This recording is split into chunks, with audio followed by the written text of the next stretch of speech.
Hey guys, so I am here with Shane today. And as always, I said my intention and our intention, or my intention, I haven't even asked Shane his intention. We'll ask him in a minute, is to introduce people to their innate ability to heal themselves. Did you have an intention, Shane? If we achieve that, that would be really nice, I think. Yeah, Yeah. that's the intention. We always achieve our intention. Well, Jay, you have an extraordinary story. You're really the true example of how we can use meditation and breath work and all of those wonderful practices to heal ourselves through understanding the nervous system. So you have had your own experience with that. So can you please share your journey with us? Yeah, well, like, yeah, I got an autoimmune disease. I didn't really want to approach any of this. It was quite far-fetched from me, to be honest. Like, I did a bit of yoga, I dabbled, but I definitely wouldn't have considered myself like seeking these practices at all. But then when you get sick, you start to think differently. And when I got that condition, or when it like flared up and really started to take over my life, that was time to, yeah, listen to my body, listen to my mind, but I still didn't know that at that time. It was only after I went through the process of all the medications they can give you, seeing your rheumatologist, your specialist, and when things weren't working, you're kind of brushed off to the side. And that's a pretty harrowing experience because Is that what happened? Like, oh, you're a lost case. See ya. yeah, Really? because once they go through the different levels of medication, you get to the top one, and then they're like, "Well, that's all we can prescribe for this." Yeah, and I suppose in some circumstances, maybe there's new clinical trials or something that you might qualify. Maybe if you have some really like, yeah, cancerous stuff, stage 4, that you might be more thinking, okay, I may die soon, so you'll go into those trials. But for my condition, death wasn't really on the table, but a really poor quality of life was. And, you know, you then just start looking and you look in every direction you can. You shop around for your healing, you're trying to find it everywhere. And I was very much like, I was 26 at the time. My body felt like a 96-year-old. I was like, dragging my leg around, couldn't breathe well because my ribs were all inflamed. The pain in my back was excruciating. And so life was really closing in on me. And I couldn't comprehend, if this is a degenerative condition and that gets worse, where will I be in 5 years, 10 years? So I started to, yeah, just want to figure things out a bit more. Yeah, that's interesting. So what does an autoimmune disease involve? Like, what is that your body turning in against itself, or what is it? Yeah, your immune system becomes dysfunctional and it starts to attack, yeah, cells and things that it should be protecting you. We all think of, oh, my immune system's protecting me, but it we know that they do become dysfunctional and start to attack the person they're supposed to protect. And that's what was happening to me. So it would attack different joints in my body that would cause all the inflammation that was very painful. And that meant I was losing mobility in a lot of different areas.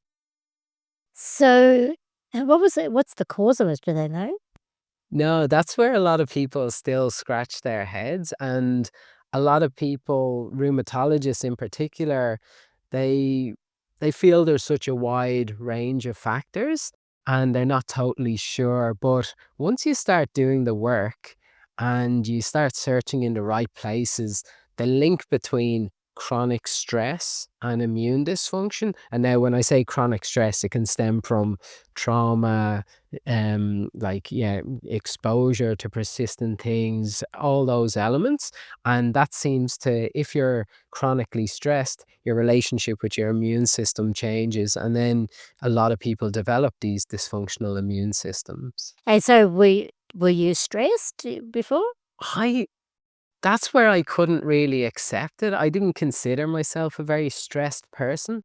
But when I started to meditate, while I didn't feel stressed like most people, like I wasn't sitting there sweating, panting each day of my life, I was, you hear this, well, like you hear about panicky people who are anxious. Yeah, I don't think I was any of that.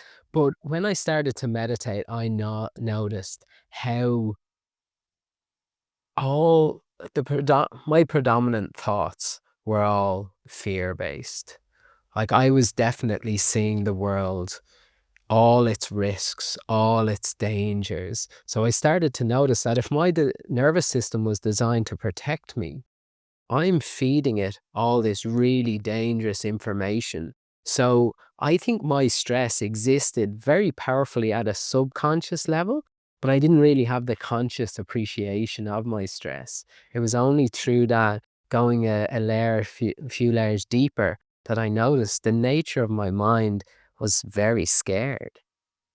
Were you working in the field? Like, were you working, like, in the risk assessment field or something that way that was how you were thinking, or was that just the way you were thinking and you weren't aware of it? Because some people work in risk assessment and they're always looking at the risk, but were you doing a job that sort of invited that or no? Not really, no. So I wouldn't say it was conditioned by any of the jobs. I do think I studied commerce and I was fascinated by economics and finance. And very quickly into my degree, I realized how corrupt and greedy a lot of these systems were and saw the injustice and the inequality.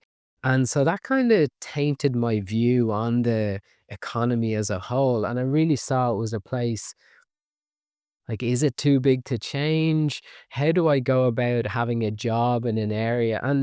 But I think in my style, I kind of just disassociated it from, because I didn't understand how to lean into feelings, acknowledge them at that time. I kind of just thought, that's uncomfortable. I'll try be happy. And so that's kind of the way I approached most things for a long time, up until the learnings came after I was diagnosed, was all those negative feelings, just try replace them with some level of happiness. And that happiness, yeah, well, there's few question marks beside what I chose as happiness, but I pretty much Cheers. Don't leave me hanging. Come on now.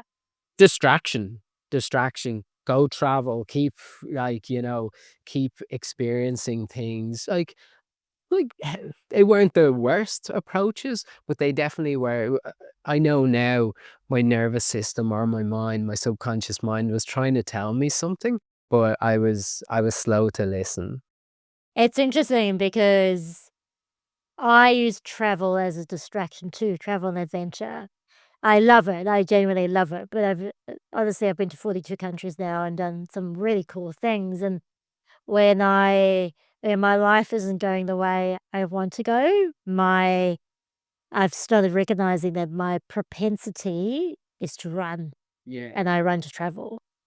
And I'm learning now to go, that's not working anymore. Like, I can't keep running.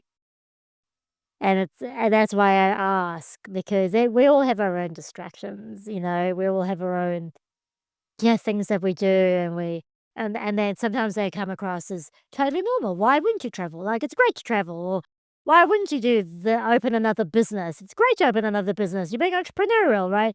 But that's sort of that constant running away from what we need to face, right? Absolutely. Yeah. I have to stick to my questions this interview because I promised myself, no, we will come back. But I write really profound questions, which I don't always follow. So let's see what the next question is. Are you ready? Go for it. Yeah. It says, you said that when we understand the nervous system, because I know you really talk about the nervous system, that we unlock the power to heal ourselves. Now, I have to admit though, I don't know much about the nervous system. Like, tell us about the nervous system. What is it? What is it responsible for? And how does understanding it give us the power to heal? Yeah.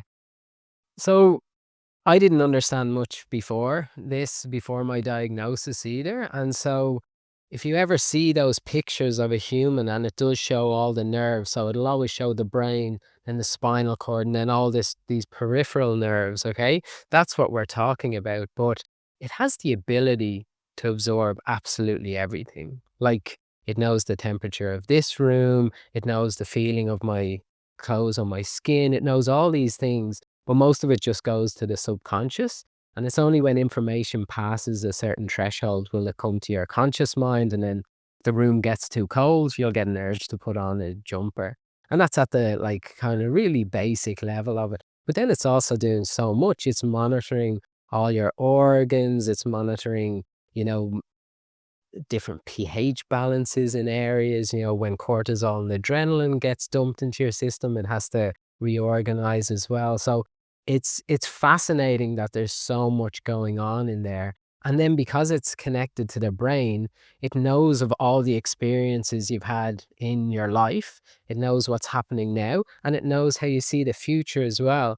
And it's trying to bring all this information together to help us survive, which is fascinating. And I think when we start to appreciate that we have this system to help us to survive, then we know that it's not designed to help us be happy or thrive in life.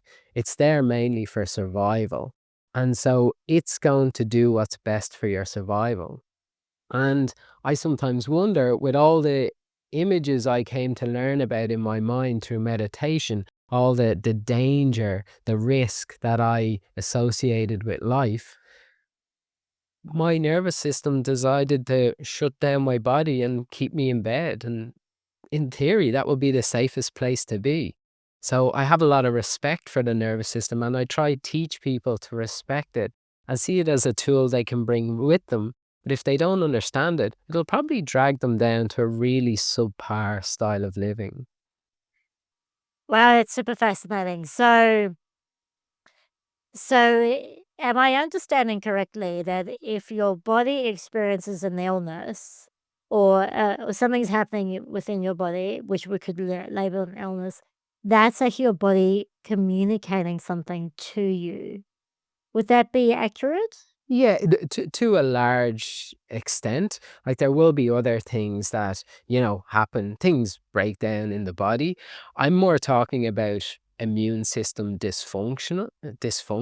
So we have a lot of good things. So acute pain when you break your leg, your body is telling you you should not move right now. Yeah. Okay? Yeah, that's broken. You need to seek help, and it makes it really sore, and it doesn't let up that signaling at all. It keeps sending those messages to your brain, Yeah. get help or get to safety and get fixed. And then gradually over time, the immune system does it work. It repairs the bones, the tissues, and then in 6 months, you're back walking again.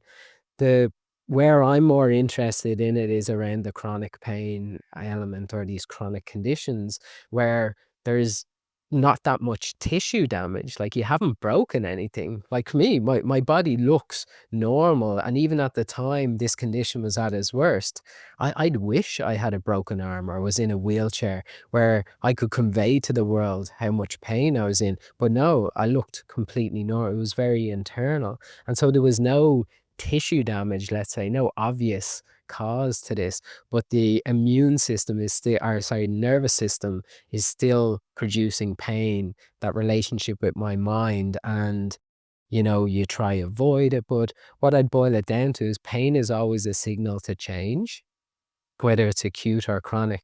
And in chronic, you probably have to change a lot more than you think. And that's where I think it goes deeper. You probably have to change your personality, and a lot of people don't like Or I would say it would be deeper than personality, it would be identity. it. Yeah, Yeah. yeah. Well, that's interesting. So let's look at that change piece because when I spoke to you, you said the one thing you've really noticed is people's resistance to change and how that really impacts us so negatively. So, can you unpack that for us a little bit? Well, I think that goes back to the earlier point of we have a system set up great for survival to keep us safe. Okay. And so change involves uncertainty. And when the mind thinks about uncertainty, it doesn't always know what to tell the body to do. And that feedback loop is happening. And so uncertainty means the nervous system has to step up and figure things out. And so it often goes, no, that's too much. That's too uncomfortable. Why don't we produce the 1,000 reasons you shouldn't do that thing so you don't listen to the 10 great reasons you should do it. Mm. And that's what stops us from growing. And I think a lot of what we see is people's lives are so stressful now, any potential chance of growth just feels too overwhelming. But it's the people who come back to grounding themselves, calming themselves, finding a bit more routine, finding a bit more calm amongst the chaos. They're the ones that can create the bandwidth to start a process of change. And I think then it fluctuates through life. Sometimes you need a bit of routine. You want to just go back to, okay, knowing what I'm doing every day, and then that'll start to feel boring. And then you'll know it's time to change again. And so, we play around with that, but ultimately, these systems are designed for survival. And so people get quite angry with them if they're not producing their happiness or helping them reach their goals. Yeah, wow, that's super interesting. So it's really acknowledging that your body necessarily isn't designed for change. It's designed for survival, right? So when you do decide to change, your body will throw up all sorts of stuff to say no. Like it will make you sick or anything. It will do anything. Because I remember when I was in India with my spiritual teacher and studying meditation over there, he says when you just sit still, your body will tell you to get up, and it will do so by just all of a sudden you've got pain at the edge of your nose, or your leg starts cramping, and like just sit. And I remember that so distinctly, and so now when you say the nervous system, yeah, it sees everything, it could see things as danger because it's already in that fight, flight, or freeze mode from the stress, that anything you like, "I wanna change," and it's going, "No, thank you, we're not doing this." And that's really interesting to know, I think, because lots of people wanna change, and they give it a go, but then it doesn't happen, right? So that's an interesting one. So tell me, like, are you still experiencing chronic pain? Like well, you still have the autoimmune, is it that By diagnosis, yeah, I have it. I often question, like, what is a disease or a condition that well, has that's why I didn't use those disease because I didn't symptoms, know. Well, like, I didn't isn't yeah. it called a disease? It's called an autoimmune disease, yeah, yeah.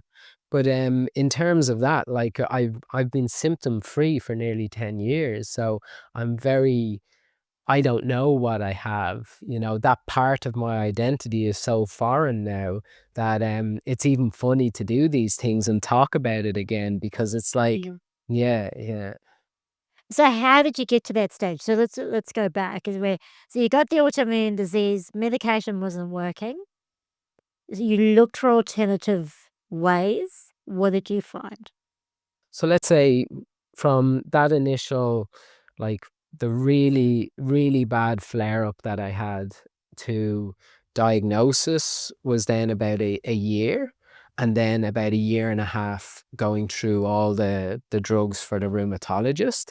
And then after that point, I decided not to continue with the different drugs. And so at that point, I just started taking normal anti-inflammatories. And what I had noticed was I'd been using yoga nidra, that deep relaxation meditation in the evening before bed, because chronic pain messes up your sleep. And then when your sleep is messed up, you're just not a good person the next day. So I noticed myself, my mental health was going downhill at that point. I was very bitter, very angry.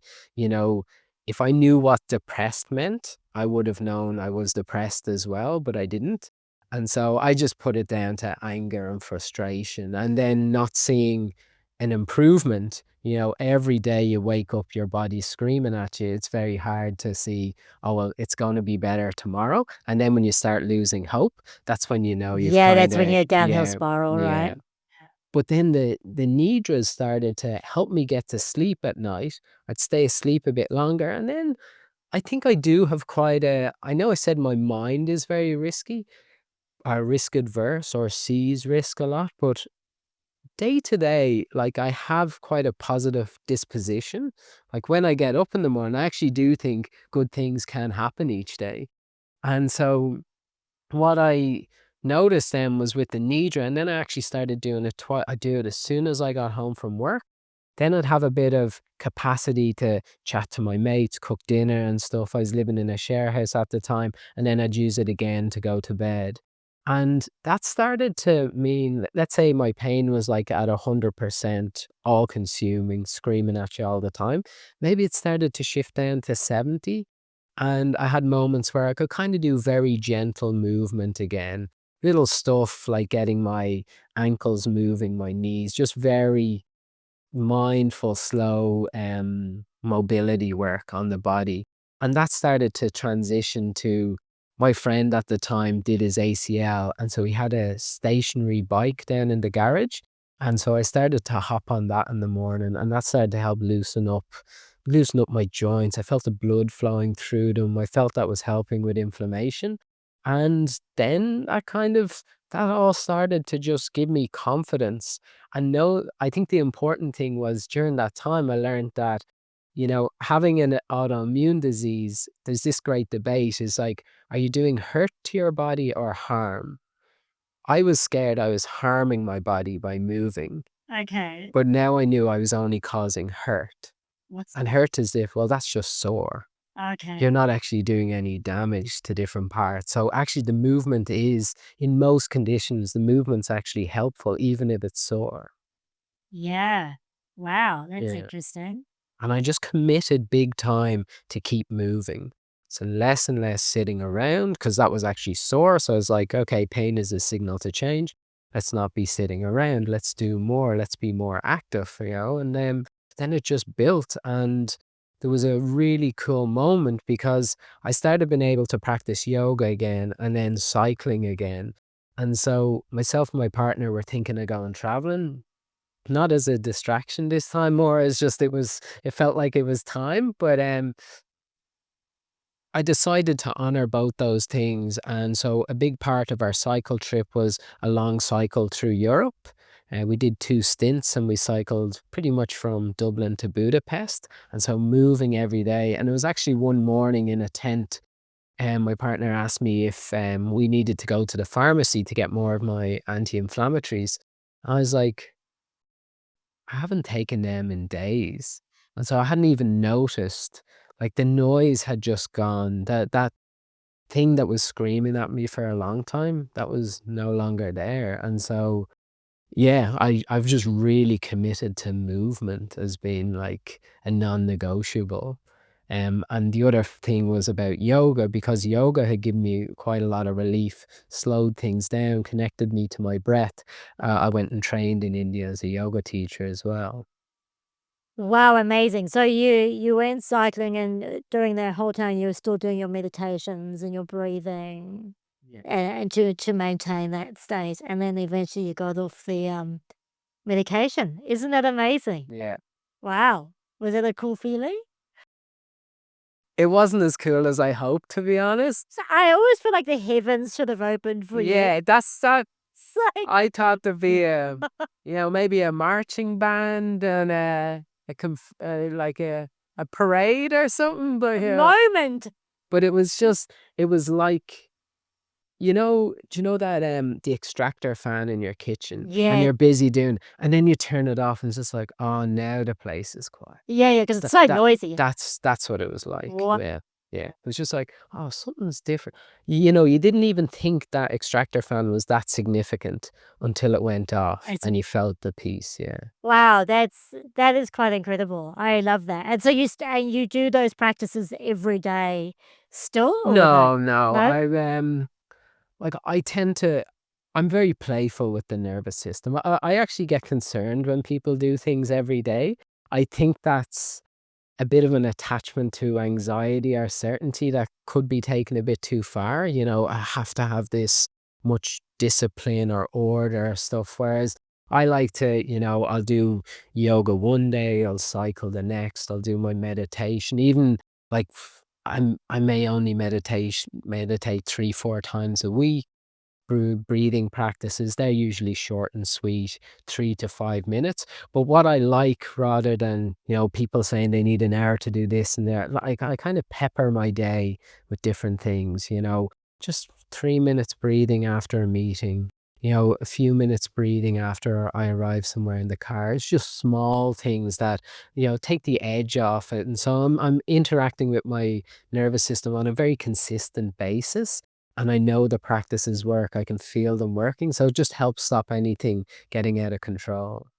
Yeah, I love that, because there's also now there's this movement where, people the meditation becomes an obsession. Like, I have to meditate. If I don't meditate, like, my life's falling apart. I'm so stressed, I have to meditate. So it almost becomes counterintuitive to what it's meant to be, right?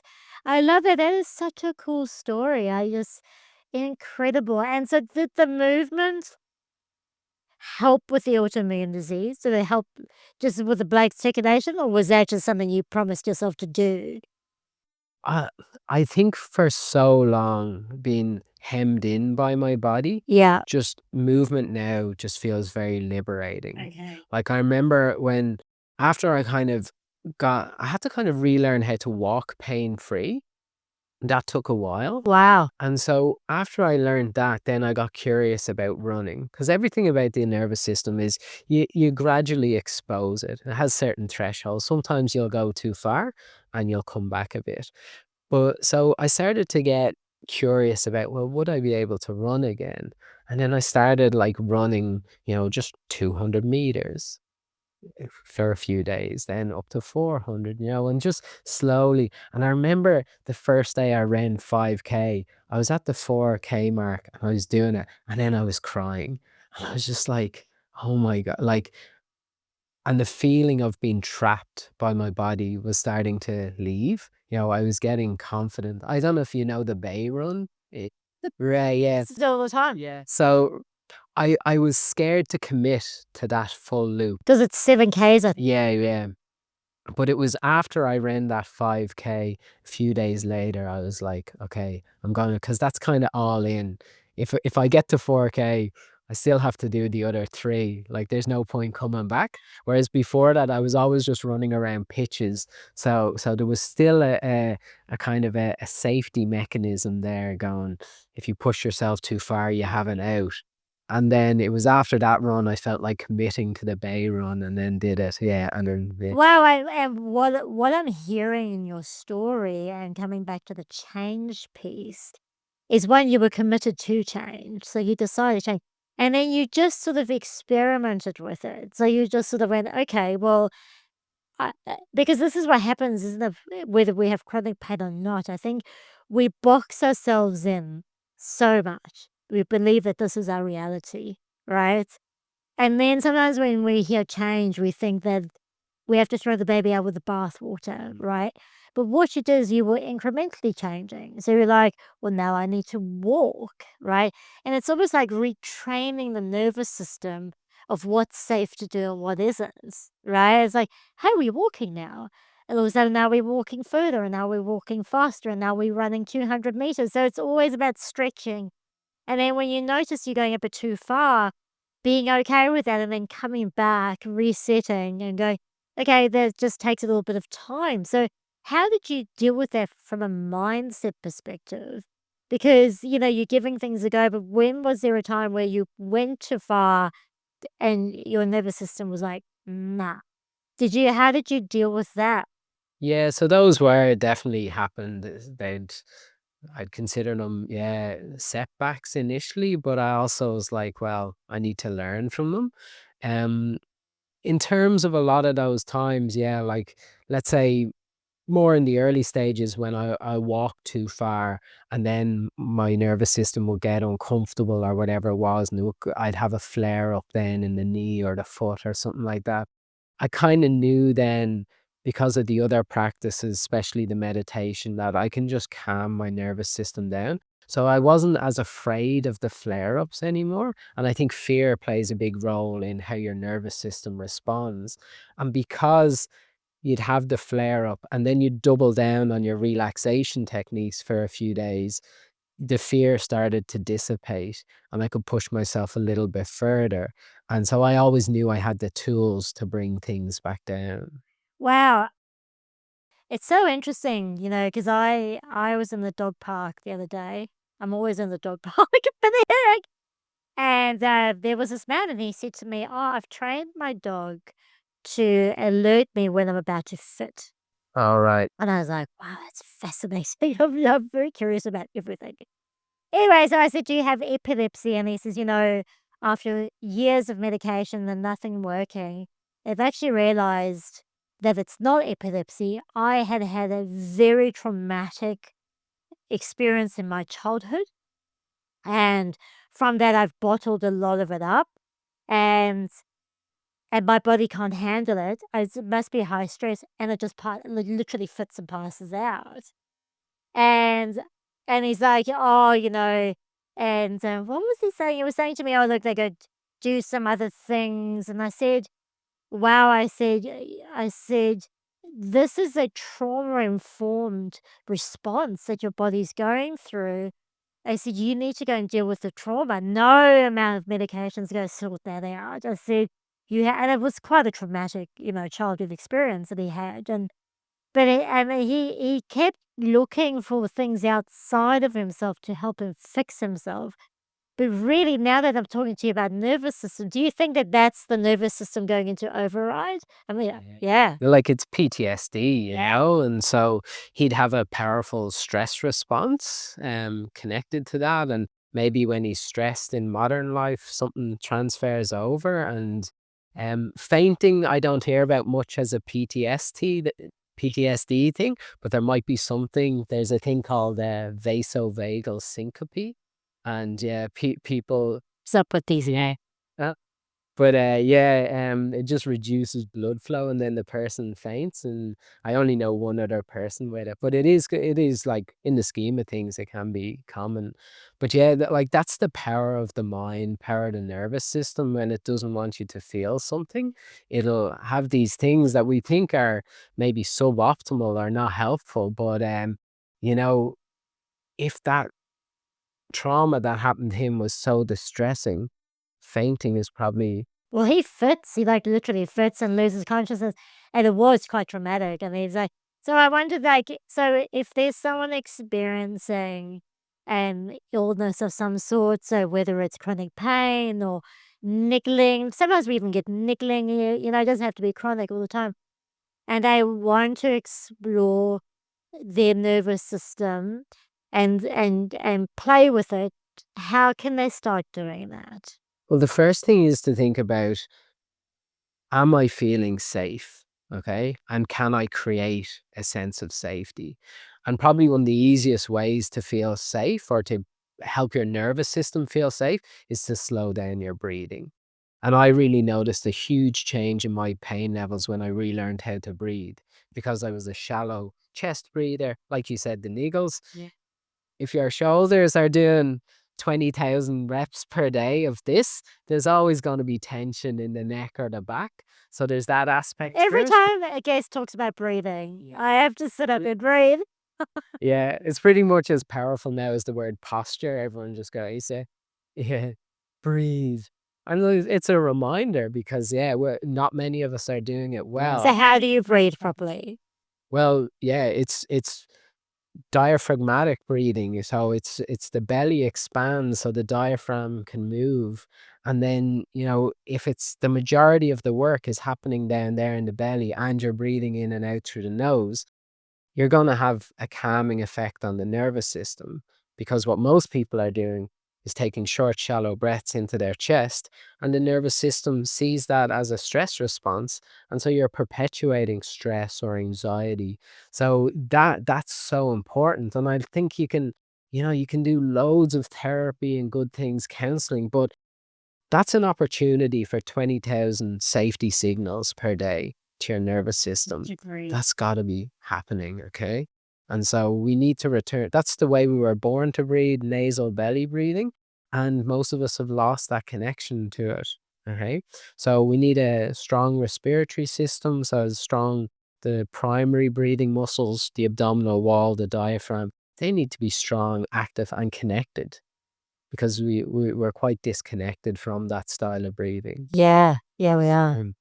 Like, they're always my starting points, is to produce a sense of safety for that nervous system. and then get people thinking about how many safety signals do I send my nervous system a day versus how many danger signals. And that comes from actually, there's two Aussie pain researchers, and they have this danger in me, safety in me system. And I found it really good to extract that for the dim sims, danger in me. And so it's a good one to remember.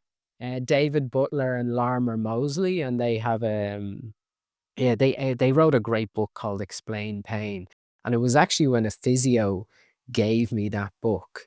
He said, I came to him with all this pain in my body. Like I'd been diagnosed, but I was kind of approaching now. I have it mostly under control, but I still have all this. And he's like, I can't do anything for you. You have a nervous system disorder. Read this book, you'll understand it better. And that's when I started to double down on the stuff I'd already learned, the yoga, the meditation, the breathing. But I was like, this is more about getting my nervous system under control so my immune system is no longer dysfunctional. That's, I love how the universe works. It's like, here's a book. So it's breathing as well. When you meditate and you notice the thoughts that are causing, let's say fear-based thoughts, what do you do with that? Like in your meditation? Because if they keep coming up, like, what do I do? Like, okay, well, they're coming up, but how do I change? How do you change? Yeah, you're trying to create a better relationship with them. So often when they come up, you start to feel scared. And after a while, when you sit longer and longer in meditation, you start to appreciate that it is just a thought and that you don't need to react to it. And that's often so they would talk about our attachment to the thought. And when you start kind of dissolving that attachment to it, you know, the fear doesn't arise, the response doesn't arise anymore. And so you sit in meditation and you might not think meditation is working for a long time, but you sit with those thoughts and you don't allow yourself to react as much anymore. And then it diminishes a bit more. And like you mentioned about, in India, your teacher getting you to sit with the sensations are very similar as well. And for a body that's got a lot of chronic pain in it at a point in time, I was just sitting with those sensations and no longer reacting to them. I was trying not to get worried about them, concerned. I was like, can I just sit there and observe these sensations? And I think that's what a lot of people don't appreciate about meditation. It's more about observing than controlling anything. Just watch it, try not react to it, and that's going to liberate you from it eventually. Yeah. It's so interesting because I think it's Dr. Joe Dispenza talks about, there's an addiction. So the thought creates an emotion. The emotion is a chemical response in your body. Eventually your body gets addicted to that chemical response. So then you don't even need to think the thought before it creates the chemical response.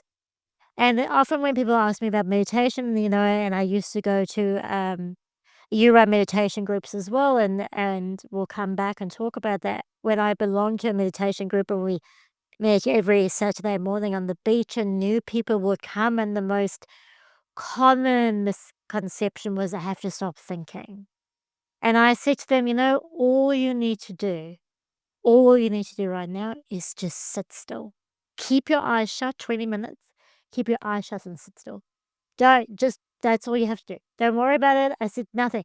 If your thoughts are away with the fairies, don't worry about it. The main thing for you is to not react to them. So you just have to sit still.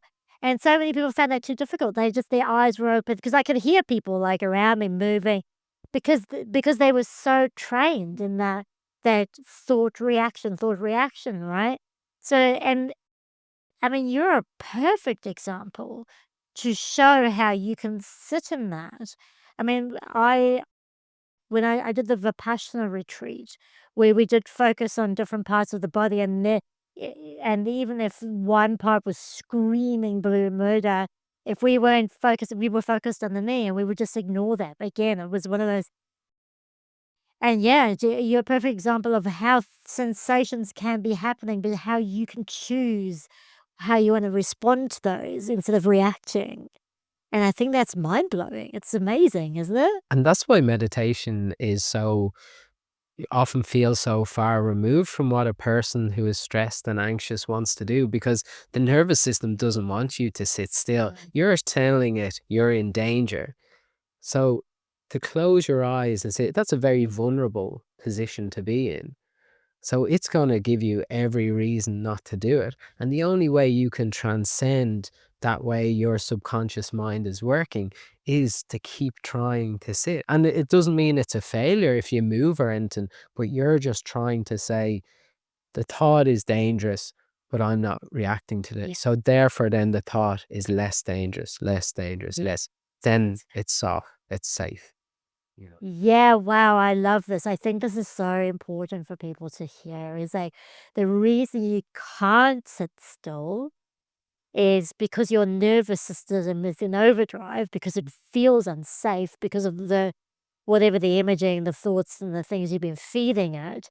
And then but then the great thing is like you're sitting to retrain the nervous system. And I've never heard that before. And I think that there's real value in knowing that, knowing that the reason my body wants to run is because it feels unsafe, but it's not unsafe because it's real, but that's okay. And I think that's really wonderful. I think it again gives people just a little bit of more knowledge to understand why they can't sit still and gives them a reason why to give it more of a go. Yeah. Yeah, does that make sense? Yeah.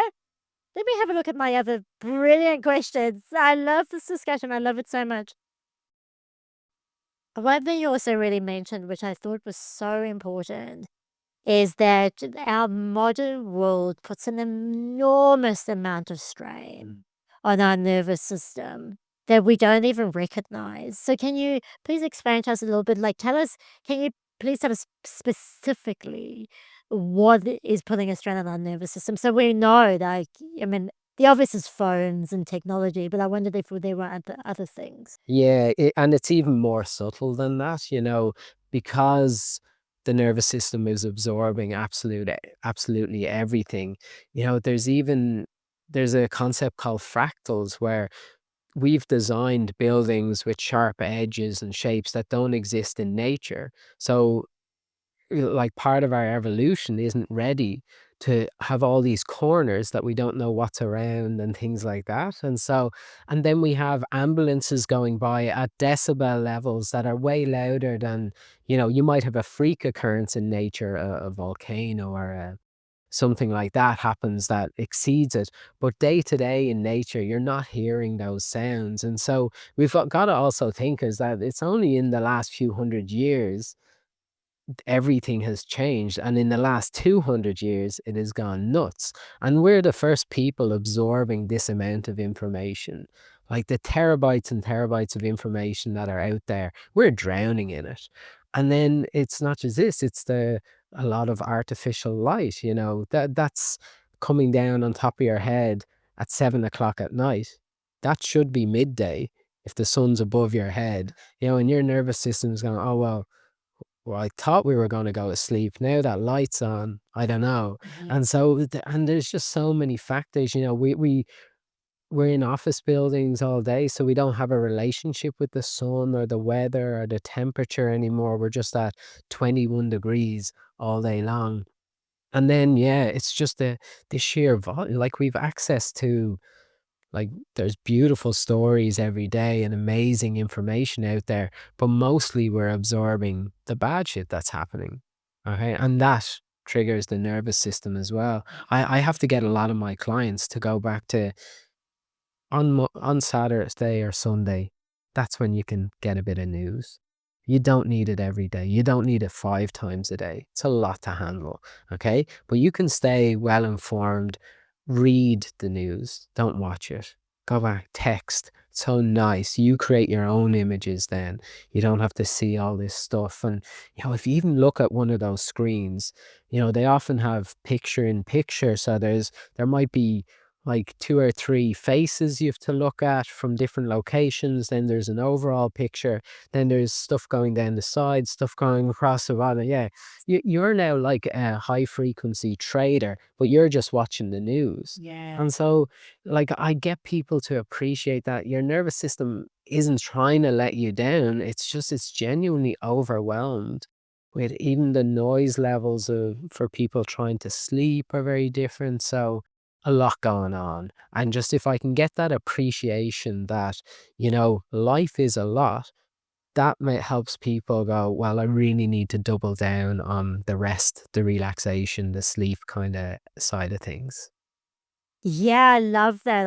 Again, we don't think about it, because, there's a construction site happening. And as you said, there's an ambulance and there's just, traffic noise. And because our body, I mean, because our brain deletes and distorts it, a lot of the information we don't need, we don't consciously take it all in. But as you said, subconsciously, everything is in. And it was funny because I had to, because Shane runs these beautiful walks in nature. And that's how we first met, right? Yeah. And he's like, leave your phone in the car. And I know some people found that quite difficult because they were on the walk and they're like, oh, we should have taken a photo. Like, just pay attention to what is there. But that discussion of news came up, and I remember challenging people, like, I have to be informed. And I remember challenging people on that because I'm like, what does informed even mean? Why are you not informed about the 100 good things that are happening in life? Why do you feel knowing all the literally all the negative things? Why does that, knowing about the war, knowing about rah, rah, rah, why does that make you informed, but you don't know that they've just found a cure for an ingrown toenail? I don't know, right? Right. How do you not know that the hole in the ozone layer is actually closing, right? Like, so what does informed even mean, right? So we buy into this philosophy, right? I love that. I like poking the bear. I love it. Yeah. People get pissed off, but I love it. It's my joy. So yeah, and just being aware of how you're living, like how you're living. And so many, I'm not gonna say advice because I don't do this, but so many people do literally just live on their screens, walking on screens, and that's constant input, isn't it? Constant input. So if we another one I did want to discuss before moving on to your offerings is burnout.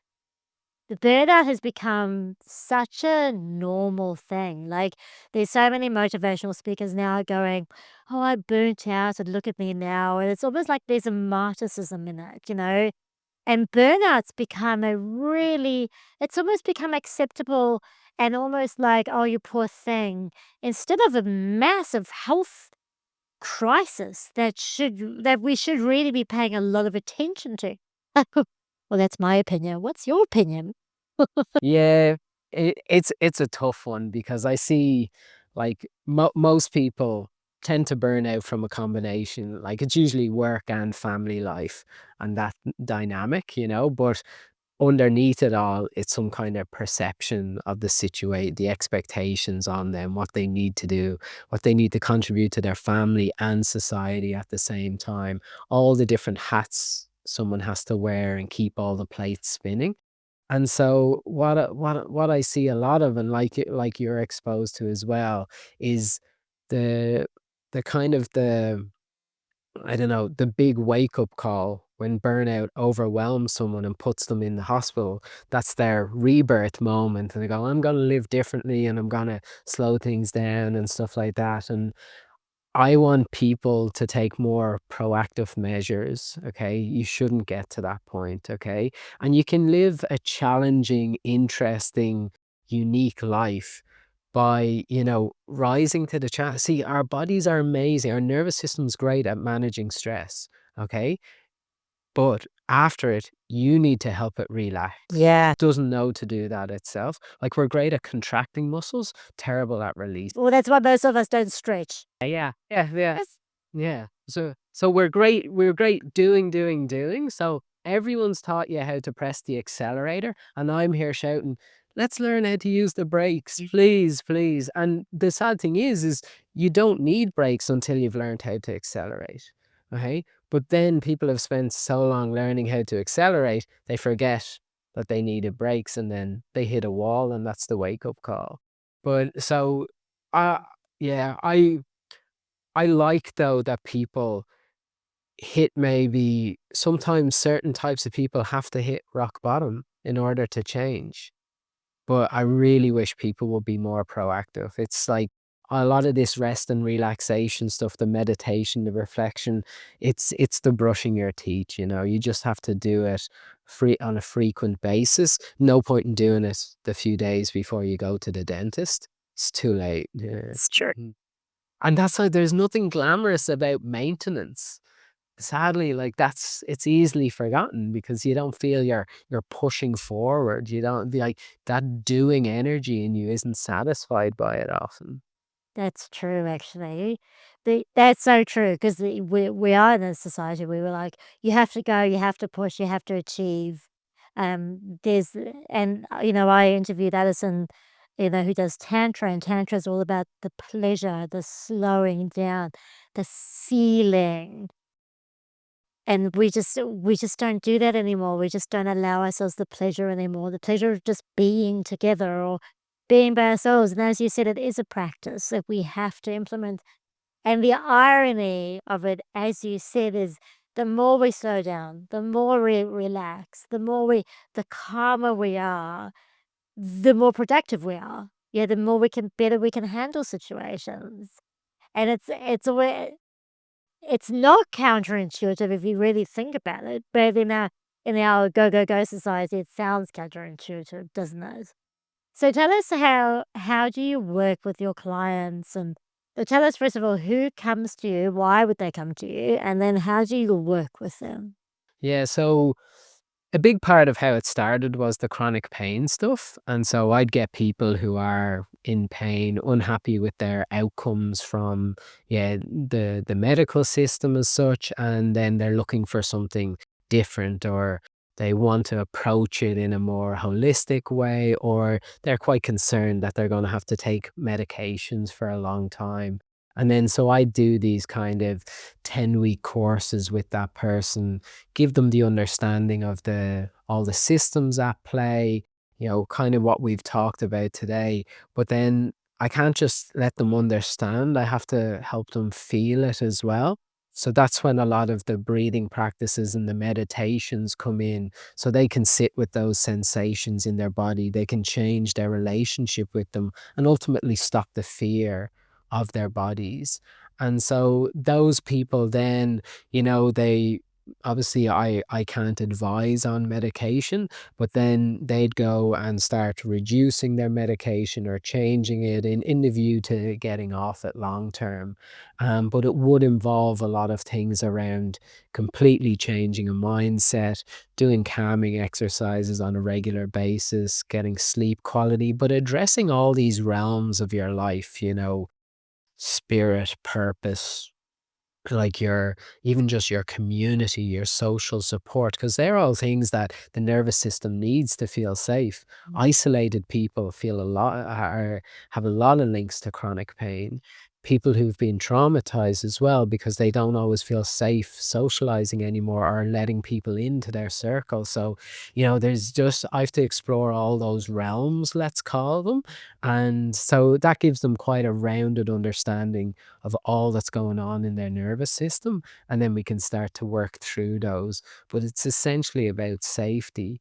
But then what I noticed was, a lot of people who've done my chronic pain course, they're like, oh, people in my work need to know about this because it helped my stress. It helped me be better at this. It helped me with my management position.